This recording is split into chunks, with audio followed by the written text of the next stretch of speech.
Namo tassa bhagavato arahato samma sambuddhassa. Namo tassa bhagavato arahato samma sambuddhassa. Namo tassa bhagavato arahato samma sambuddhassa. Dulaba Buddha upado lokasming. Dulaba manusata patilabo. Dulaba khana sampati. Dulaba saddha sampati. Dulaba pabaja. Dulaba sadamasawanangti. Selamat pagi pada ibu bapa, saudara-saudari sekalian. Terima salam bahagia dari Bante, Sukihotu, Namo Buddhaya. Satya-tu Bante. Ya, senang sekali pada pagi hari ini Bante dapat kesempatan untuk sharing pengetahuan tentang ajaran Buddha. Bagaimana topik yang sudah dibacakan tadi oleh Romo, 6 hal yang sulit diketemukan. Tadi Bante sudah membacakan dalam bahasa Palinya, ada 6 kalimat. Yang pertama adalah Dulaba Buddha Upado Lokasming. Sungguh sangat jarang, sungguh sangat sulit munculnya seorang Buddha, munculnya seorang sama-sam Buddha. Ini salah satu hal di alam semesta, bukan hanya di bumi ini. Di alam semesta jarang terjadi. Dalam banyak kalpa berlalu di alam semesta ini, belum pasti akan ada bahkan seorang sama-sam Buddha pun. Kebetulan kalpa yang saat ini, Bada Kalpa ini sangat beruntung sekali karena akan ada 5 sama-sam Buddha yang sudah tercerahkan. Ada Buddha Kakusanda, Buddha Konagamana, Buddha Kassapa, dan Buddha Gotama. Dan yang akan datang tapi masih sangat lama sekali yaitu Buddha Metteyya. Namun tidak semua kalpa, tidak seberuntung kalpa yang ini. Ada banyak sekali kalpa yang sudah berlalu dan juga yang akan datang itu sulit muncul bahkan seorang sama-sam Buddha pun. Bahkan di dalam kalpa ini pun walaupun akan ada 5 sama-sam Buddha, jarak antara satu sama yang lainnya ini sangat panjang sekali.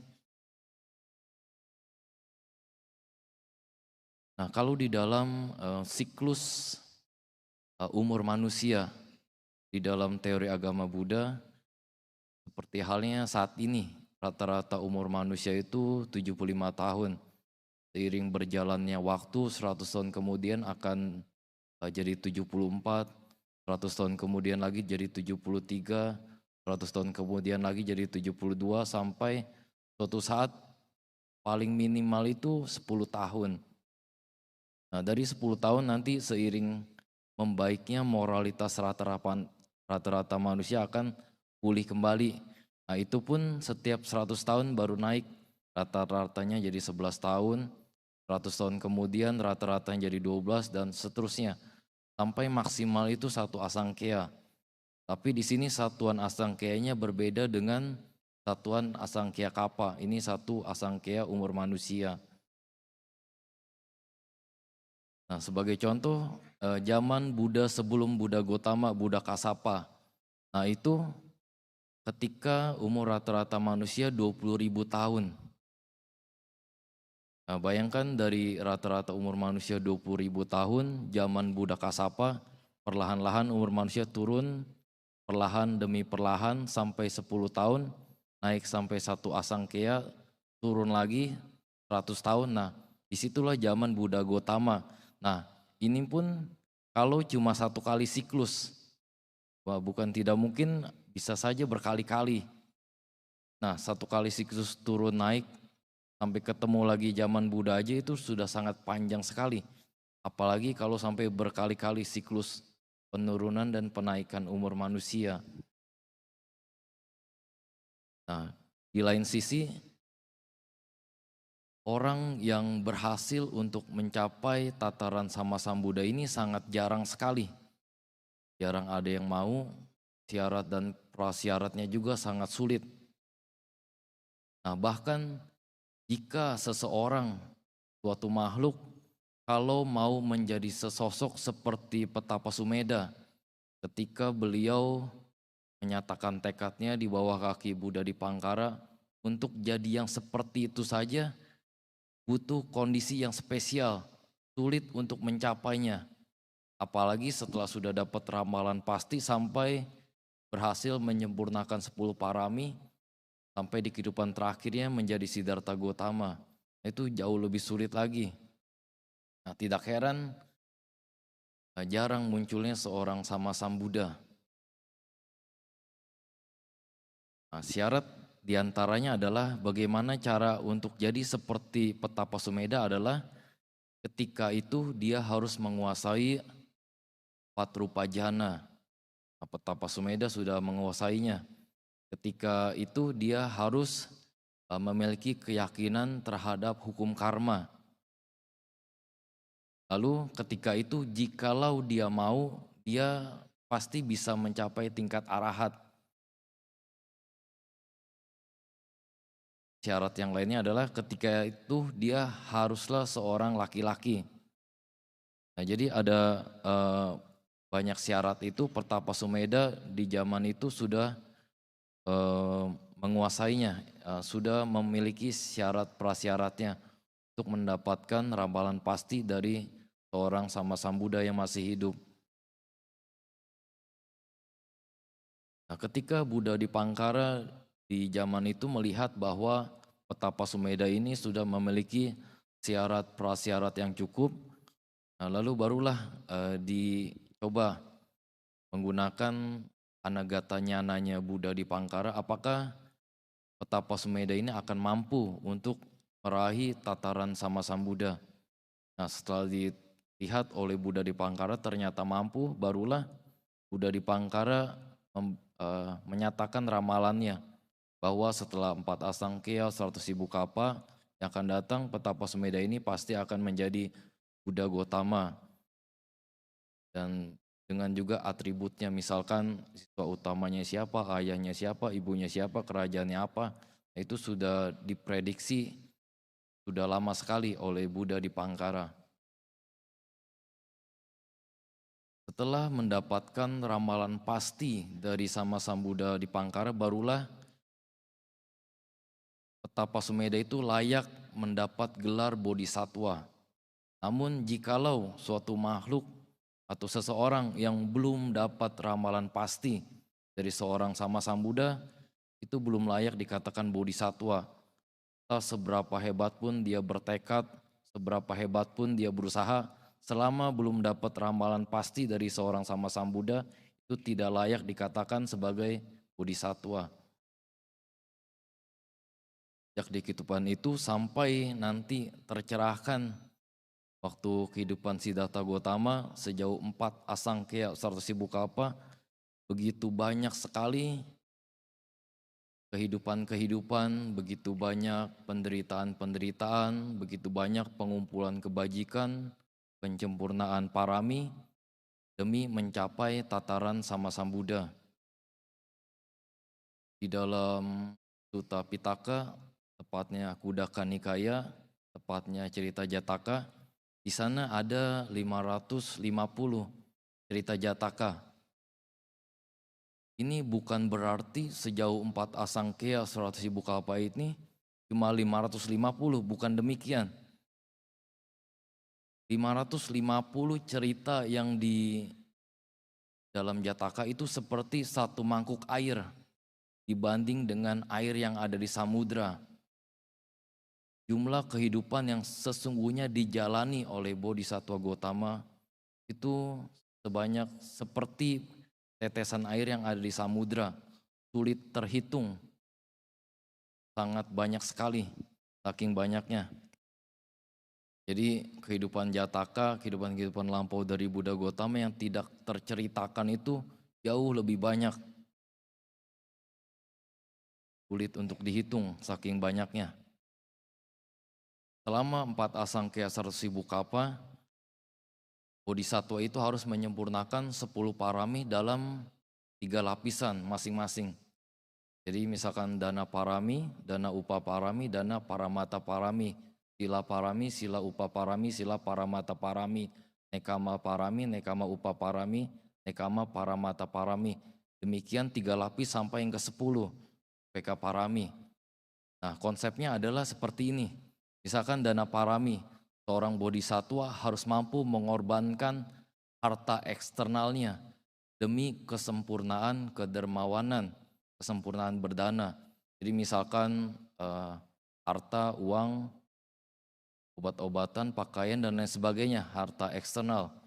Lalu dana upaparami, seorang bodhisatwa harus mampu mengorbankan organ internalnya untuk kesempurnaan kedermawanan atau kesempurnaan dana. Ya, misalkan cerita Jataka, ibu bapak melihat bodhisatwa mendanakan bola mata, bodhisatwa mendanakan dagingnya, bodhisatwa mendanakan darah dan lain sebagainya. Itu praktik dana upaparami. Nah, sedangkan dana paramata parami adalah seorang bodhisatwa harus mampu mengorbankan nyawanya, kehidupannya untuk kesempurnaan kedermawanan atau kesempurnaan dana. Nah, seperti halnya ibu bapak kalau membaca cerita Jataka itu, bodhisatwa sengaja membiarkan nyawanya melayang agar ada tawanan atau temannya itu bisa dibebaskan. Atau bodhisatwa Kantiwadi, dia rela nyawanya melayang, dipotong-potong bagian tubuhnya demi kesempurnaan kanti paramata parami. Nah, itu jenis yang tertinggi. Jadi masing-masing item dari 10 parami ada 3 lapisan yang konsepnya sama seperti itu. Ada 3 jenis pengorbanan. Nah, 3 jenis pengorbanan ini dilakukan dalam kurun waktu yang sangat lama dan sangat-sangat banyak. Bukan cuma 1-2 kali, bukan cuma ratusan kali, bukan cuma ribuan kali. Jauh lebih banyak daripada itu. Jadi bisa dibayangkan seberapa sulitnya, seberapa gencarnya penyempurnaan parami oleh seorang bodhisatwa. Ya, maka tidak heran jarang terjadi munculnya seorang sama Sambuddha karena syarat prasyaratnya susah, jalani latihannya juga susah juga. Jadi tidak heran ini adalah salah satu hal yang sulit diketemukan. Nah, bahkan di zaman dulu, di zaman Buddha Gotama, ketika beliau itu mempertontonkan kesaktiannya, misalkan Yamaka Patihariya atau kesaktian ganda. Ada banyak kejadian, misalkan ketika Buddha itu pulang ke Kapilawatu, ketika ingin menundukkan kesombongannya keluarga Sakya, beliau menunjukkan Yamaka Patihariya itu yang dari tubuh atas Buddha mengeluarkan api, tubuh bawah Buddha mengeluarkan air dan sebaliknya. Itu namanya Yamaka Patihariya. Atau ketika Buddha membuka tabir 31 alam. Ketika Buddha selesai menjalani masa wasa ke-7 di Tawatimsa, Buddha turun ke alam manusia. Nah, ketika perjalanan itu Buddha membuka tabir 31 alam. Jadi pada saat itu manusia bisa melihat dewa secara langsung dengan mata telanjang tanpa ada kemampuan batin lebih. Dan demikian pula sebaliknya, makhluk-makhluk dewa bisa melihat manusia dan juga manusia bisa melihat makhluk neraka bisa melihat makhluk manusia, makhluk dewa juga. Pokoknya 31 alam tabirnya itu dibuka. Nah, ketika manusia pada saat itu melihat seberapa hebatnya Buddha, seberapa agungnya Buddha, seberapa saktinya seorang sama Sambuddha, banyak yang bercita-cita ingin jadi sama Sambuddha. Nah, apakah kalau cuma bercita-cita akan pasti bisa? Enggak juga. Harus ada usaha, harus ada pengorbanannya.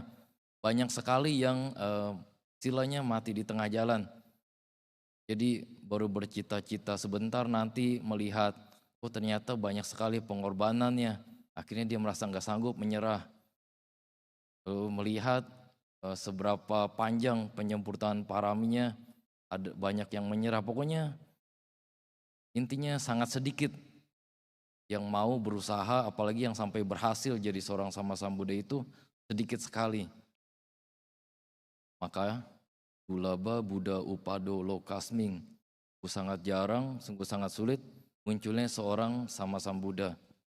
Nah, yang kedua adalah Dulaba Manusata Patilabo, sungguh sangat jarang, sungguh sangat sulit terlahir sebagai manusia. Dulu Buddha Gautama pernah memberikan perumpamaan kepada para biku dengan sengaja menempelkan sedikit debu di kukunya lalu bertanya, "Oh para biku, debu mana yang lebih banyak? Debu yang di tanah atau debu yang ada di kuku?" Tentu saja debu di tanah itu jauh lebih banyak jumlahnya. Nah, demikian pula manusia-manusia yang akan kembali lagi ke alam rendah itu seperti debu yang ada di tanah, dan manusia-manusia yang akan kembali lagi ke alam manusia atau ke alam dewa seperti debu yang sedikit, debu yang ada di kuku. Nah, bisa dibayangkan perbandingannya itu sangat signifikan sekali. Coba kita analisis di zaman sekarang. Anggaplah di dunia ini ada 8 miliar manusia. Dari 8 miliar manusia itu ada berapa banyak manusia yang percaya dengan hukum karma? Tentu lebih sedikit yang percaya dengan hukum karma. Dari sedikit manusia yang percaya dengan hukum karma, seberapa banyak yang menjalankan Pancasila Buddhis? Lebih sedikit lagi. Dari sedikit orang yang menjalankan Pancasila Buddhis, berapa banyak yang melatih meditasi? Lebih sedikit lagi yang melatih meditasi. Dari sedikit orang yang melatih meditasi, berapa banyak yang berhasil di dalam latihannya? Lebih sedikit lagi. Jadi konsepnya adalah semakin tinggi kualitas seseorang, semakin tinggi kualitas manusia itu, sudah hukum alam jumlahnya itu pasti lebih sedikit.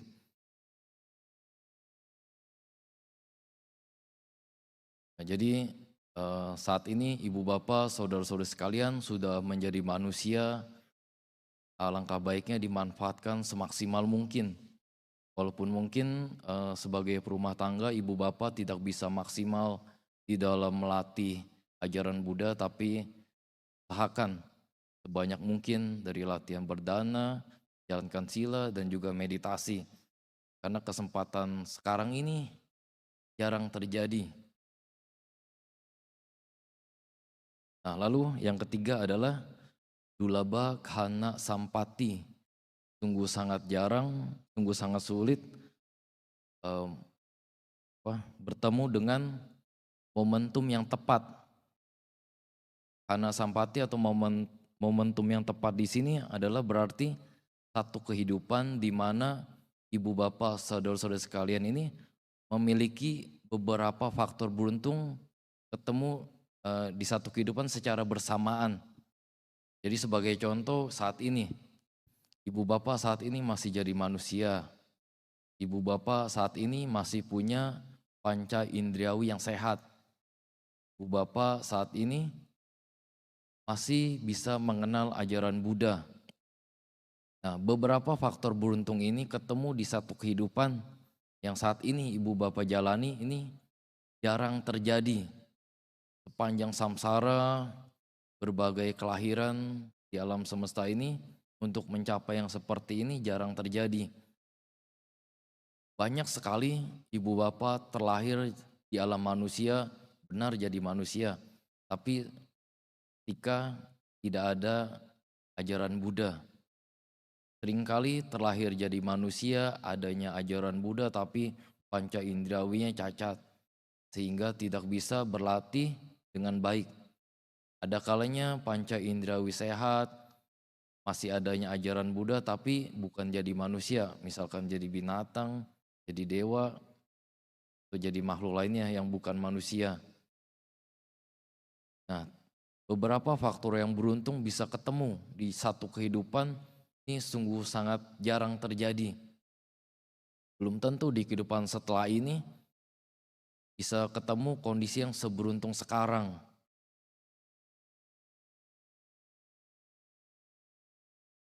Lalu faktor yang berikutnya yang sulit diketemukan,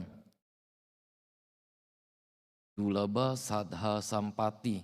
Sungguh sangat jarang, sungguh sangat sulit bisa memiliki keyakinan.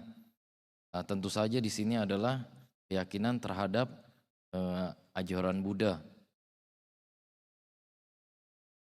Yang tadi Bante sebutkan bahwa dari 8 miliar manusia, lebih sedikit lagi yang percaya hukum karma, lebih sedikit lagi yang menjalankan Pancasila Buddhis, lebih sedikit lagi yang melatih meditasi, lebih sedikit lagi yang berhasil dalam latihannya. Nah, untuk memiliki keyakinan di dalam ajaran Buddha saja ini sulit. Nah, bisa dibayangkan dengan cerita yang akan Bante sampaikan ini, cerita singkat mengenai Cunda di zaman Buddha. Nah, di zaman Buddha ada banyak nama Cunda. Adiknya Sariputta Thera ada namanya Cunda juga. Lalu Cunda Pandai Besi yang mendanakan makanan terakhir sebelum Buddha mangkat, itu Cunda juga. Ini Cunda yang penjagal babi sebelah Wihara Jetawana Arama. Nah, di dalam cerita Cunda ini, beliau itu sudah terlahir di zaman adanya Sama Sambuddha. Bahkan rumahnya itu bertetanggaan dengan Wihara Jetawana. 50% dari wasa yang dijalani oleh Buddha Gautama itu dijalankan di kota Sawati. Kalau enggak di Wihara Jetawana, di Wihara Pubarama. Kalau Wihara Jetawana sumbangan Anathapindika, Wihara Pubarama sumbangan Wisaka. Jadi setiap hari itu di depan rumah Cunda itu puluhan ribu mungkin biku itu pindah patah, termasuk Buddha sendiri. Namun karena Cunda tidak memiliki keyakinan ini, tidak memiliki keyakinan sehingga kesempatan emas itu terlewat begitu saja. Setiap hari kesempatan emas, kalau bisa satu kali aja berdana kepada Sama Sambuddha atau kepada Arya Sangga yang ada di sana, itu pahalanya luar biasa besar sekali. Tapi karena Cunda gagal di dalam tidak punya keyakinan itu, sehingga lewat begitu saja puluhan tahun. Jadi bayangkan banyak sekali manusia, dan Bante yakin ibu bapak saudara-saudara sekalian di sini juga ingin punya kondisi seperti itu. Lahir di zaman Buddha, bertetanggaan dengan Jetawana, di depan rumah kita ada banyak biku sangga yang pindah patah bahkan puluhan ribu, dan termasuk Buddha Gautama sendiri. Nah, Cunda sudah punya faktor yang sangat bagus itu, tapi karena gagal dalam keyakinan lewat begitu saja. Nah, bahkan karena tidak punya keyakinan di dalam hukum karma, dia bermata pencaharian yang salah menjadi penjagal babi, malah terlahir di alam neraka di dalam ceritanya karena terlalu banyak menjagal babinya. Jadi jangan berpikir bahwa orang-orang sini mungkin sekitar di sini, mungkin di sekitaran Jalan Sutrisno atau yang sebelah-sebelah sini, padahal dekat dengan Wihara Mahasampati, tapi mungkin belum pernah satu kali pun ke sini. Tetapi mungkin umat-umat Buddha yang dari daerah mana, mungkin agak jauh Sunggal atau daerah mana, daerah Petisa yang lumayan jauh malah sering datang. Nah, mengapa demikian? Ada orang-orang tertentu yang sudah punya kondisi tepat, kondisi bagus, rumahnya dekat wihara tapi malah nggak pernah ke wihara. Tapi orang-orang yang jauh karena punya keterikatan jodoh mampu ke wihara walaupun jaraknya jauh, harus menempuh sekian puluh menit atau mungkin berjam-jam. Nah, itu yang dulaba sadha sampati. Lalu yang selanjutnya dulaba pabaja. Sungguh sangat jarang, sungguh sangat sulit untuk punya kesempatan melatih kehidupan selibat. Nah, kalau di ceritanya Bodhisattva selama 4 asangkya 100.000 kalpa itu, Buddha Gautama, Bodhisattva Gautama tepatnya pernah 9 kali jadi anggota sanggah menjadi biku.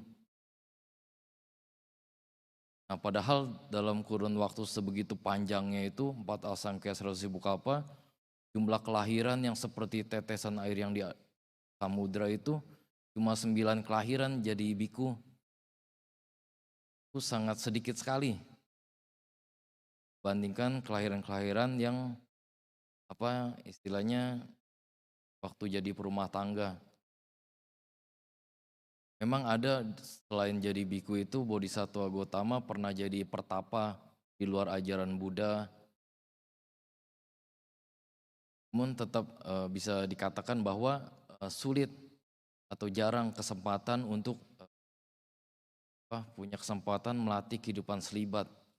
Jadi kalau di negara-negara Buddhis seperti Myanmar, Thailand, Sri Lanka, para perumah tangga walaupun mereka tidak mampu menjalankan sampai seumur hidup atau bertahun-tahun, banyak di antara mereka yang menyisihkan waktu 3 bulan untuk menjadi biku sementara, atau mungkin 1 bulan, atau mungkin jadi samanera 2 minggu, atau mungkin 1 minggu. Nah, biasanya mereka di negara-negara Buddhis punya keyakinan alangkah baiknya mencoba melatih kehidupan selibat walaupun tidak lama daripada tidak sama sekali. Apalagi kan kalau di Indonesia dari Sangga Theravada Indonesia atau kelompok-kelompok sangga lainnya juga sering mengadakan adanya latihan pabaja dan atasilani sementara. Itu ibu bapak bisa memanfaatkannya untuk melatih kehidupan selibat yang dimana jarang diketemukan. Walaupun tidak bisa sampai bertahun-tahun atau mungkin puluhan tahun. Nah, sekurang-kurangnya pernah. Karena salah satu tujuannya adalah untuk menguatkan jodoh dengan ajaran Buddha. Nah, bagi ibu-ibu misalkan malu untuk berhabis rambutnya, bisa jadi atasilani yang tidak dicukur, tapi tetap menjalankan atasila selama berpakaian putih-putih. Nah, itu bisa juga. Atau ibu bapak, saudara-saudara sekalian mengikuti retret meditasi intensif. Nah, itu juga bisa dikatakan melatih kehidupan selibat juga, karena tentu saja kan waktu ikut retret meditasi intensif sekurang-kurangnya menjalankan 8 sila juga kan. Pokoknya adalah banyak kesempatan misalkan di libur lebaran, liburan akhir tahun, atau di pertengahan tahun ada banyak kesempatan yang bisa dimanfaatkan. Bante sendiri dulu sebelum jadi biku sering ikut di Cianjur di daerah Jawa Barat. Mungkin di sini ada yang tahu Yayasan Satipatthana Indonesia. Nah, dulu Bante sering ikut yang 10 hari retret pada mahasiswa saya Dau. Bante sering retret sekitar mungkin ada 7-8 kali. Yang 10 hari, 10 hari, 10 hari. Nah, itu bisa dimanfaatkan jika mau. Jika mau juga tidak apa-apa, kan hanya dianjurkan, tidak dipaksa. Itu kondisi yang kelima. Baja yang terakhir adalah Dulaba Sadhama Sawanang. Sungguh sangat sulit, sungguh sangat jarang ketemu ajaran yang benar-benar. Dalam arti kata, memang ajaran spiritual di dunia ini banyak. Ajaran keagamaan banyak. Namun jarang yang mengarahkan, mengajarkan untuk terbebasnya dari belenggu kelahiran.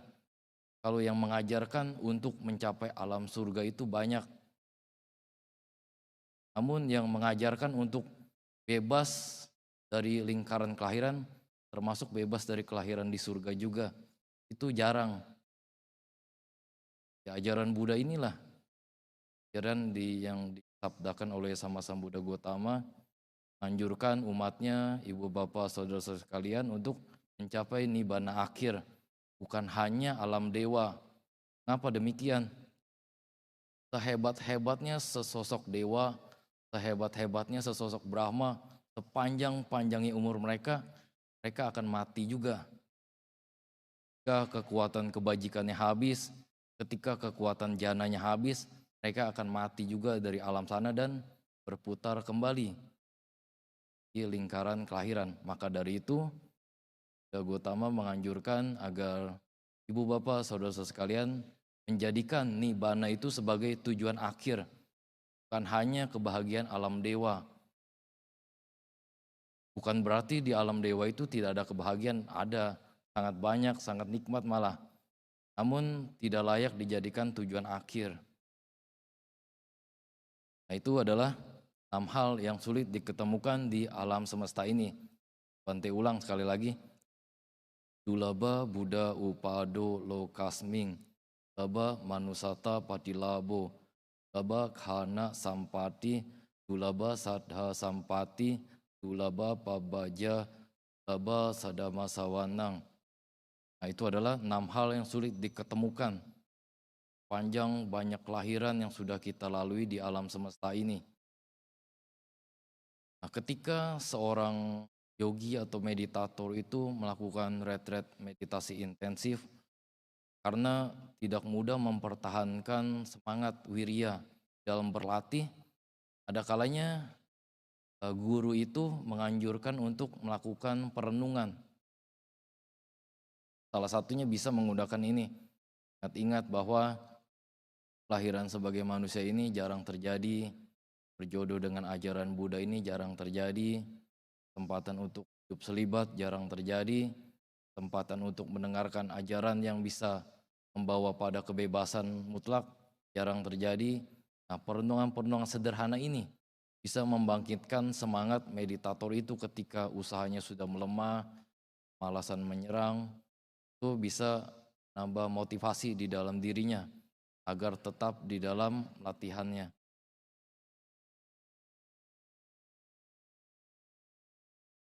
Mungkin itu saja yang bisa Bante sampaikan mengenai 6 hal yang sulit diketemukan. Sisa waktu ada sekitar 20 menit. Mungkin ada yang mau ditanyakan. Silakan bagi yang mau bertanya. Tidak terkait dengan topik juga boleh, bebas-bebas saja.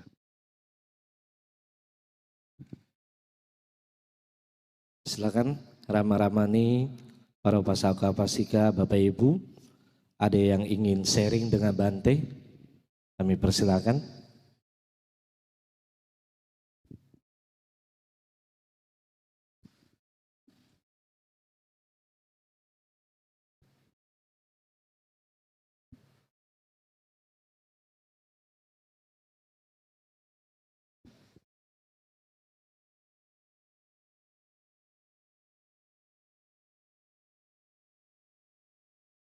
Baik, Bante mau bertanya, apakah perbedaan antara Asake dengan Akaya Kappa?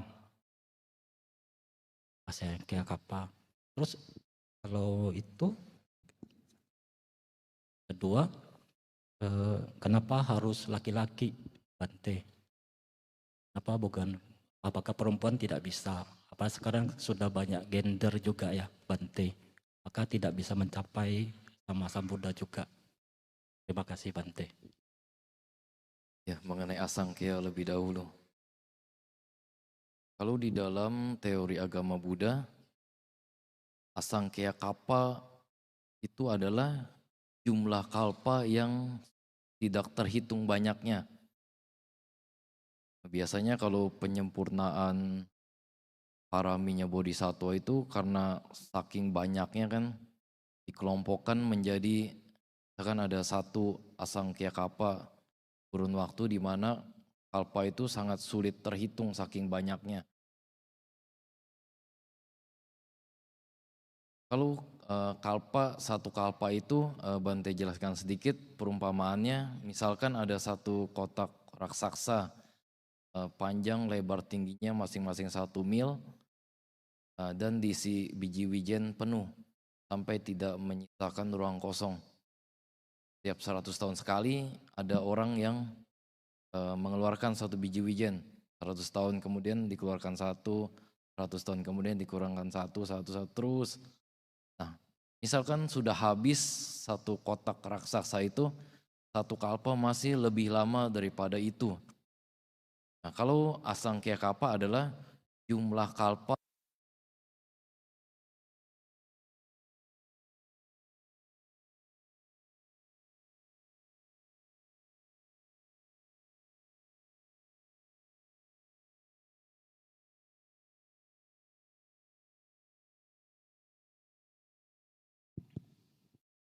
Kalau satu asangkya kalpa berarti jumlah kalpa yang seperti perumpamaan tadi, tapi jumlahnya itu tidak terhitung karena saking banyaknya. Namun satuan asangkeyanya manusia yang merupakan batas maksimal umur manusia itu di bawah satu kalpa. Jadi misalkan seperti cerita Mandata Jataka, ketika Bodhisattva Gotama menjadi seorang cakawati, Raja Mandata. Nah itu umur beliau ketika zaman itu satu asangkya. Di kalpa ini juga, tapi di awal-awal kalpa ini. Bayangkan ketika itu Raja Mandata seorang manusia, tapi umurnya satu asangkya dan pernah menguasai setengah alam Tawatimsa dalam kurun waktu 36 juta tahun dikali 36. Dewa Saka ketika itu setelah 36 juta tahun batas umur berakhir, meninggal Dewa Saka yang baru, lalu batas umur maksimalnya sudah selesai, meninggal, muncul lagi sampai 36, tapi Raja Mandata tetap berkuasa di Tawatimsa. Nah bisa dibayangkan satu asangkya umur manusia itu lebih dari ratusan juta tahun. Ya walaupun kalau diulas di zaman sekarang itu seperti dongeng belaka. Tapi di Tripitaka demikian ceritanya. Seperti dongeng tapi yang adanya Tripitaka itu. Terserah ibu, bapak, percaya atau enggak. Yang ada di Tripitaka. Karena saking panjangnya bahkan melebihi batas umur para dewa-dewi Tawatimsa. Tapi yang pasti nggak mungkin lebih dari umurnya makhluk Mahabrahma, itu nggak mungkin. Asangkya umur manusia itu lebih pendek pada umurnya Mahabrahma. Nah, tadi pertanyaan yang selanjutnya mengenai kenapa harus laki-laki? Karena dari sama Sambuddha yang sudah tercerahkan kalpa ini atau kalpa lampu, memang semuanya itu dalam bentuk laki-laki. Jadi belum pernah ada di dalam cerita riwayat Buddha itu sama Sambuddha yang perempuan itu gak ada. Dan sepertinya tidak akan ada. Karena puncak kejayaan seorang manusia itu ya sebagai laki-laki. Puncak kejayaannya. Dan juga syarat prasyarat untuk jadi yang seperti Petapa Sumedha harus laki-laki juga, dan selama 4 asangkya 100.000 kapa kalau Panyadika Bodhisattva, atau 8 asangkya 100.000 kapa Sadadika Bodhisattva, atau 16 asangkya 100.000 kapa yang Wiryadika Bodhisattva. Sepanjang kurun waktu yang lama itu Bodhisattva itu nggak mungkin jadi wanita, nggak mungkin jadi binatang betina, nggak mungkin jadi bidadari. Kalau jadi manusia jadi laki-laki, kalau jadi binatang pasti jadi yang jantan. Kalau jadi makhluk peta pasti jadi yang maskulin, gak mungkin jadi yang peti, jadi makhluk peta. Kalau jadi lahir di alam surga pasti jadi dewa, gak mungkin jadi bidadari. Nah kalau makhluk Brahma itu penampakannya seperti laki-laki tapi tidak ada jenis kelamin di alam Brahma, tapi perawakannya seperti laki-laki. Karena makhluk Brahma bagaimanapun mereka itu menguasai jana. Jadi mereka terbebas dari kesenangan indriawi. Termasuk kesenangan seks juga. Jadi di alam Brahma itu tidak ada jenis kelamin tapi perawakannya seperti laki-laki, pertapa laki-laki. Jadi kalau ibu-ibu di sini mau jadi sama Sambuddha, jika menyatakan tekad depan seorang sama Sambuddha yang masih hidup, harus jadi laki-laki dulu. Jadi harus lahir jadi laki-laki dulu baru menyatakan tekad. Tapi bukan berarti nggak bisa jadi arahat. Seperti di zaman Buddha ada Mahapajapati, Teri, Kema, Upalawana, Teri dan sebagainya. Mereka Buddha juga tapi bukan sama Sambuddha. Mereka Sawaka Buddha biasa. Nah kalau ibu-ibu mau jadi sawaka Buddha biasa gak perlu jadi laki-laki dulu, jadi tetap jadi wanita juga bisa, tapi hanya jadi sawaka saja. Jadi sama Buddha memang laki-laki. Demikian alamnya, kodratnya demikian istilahnya.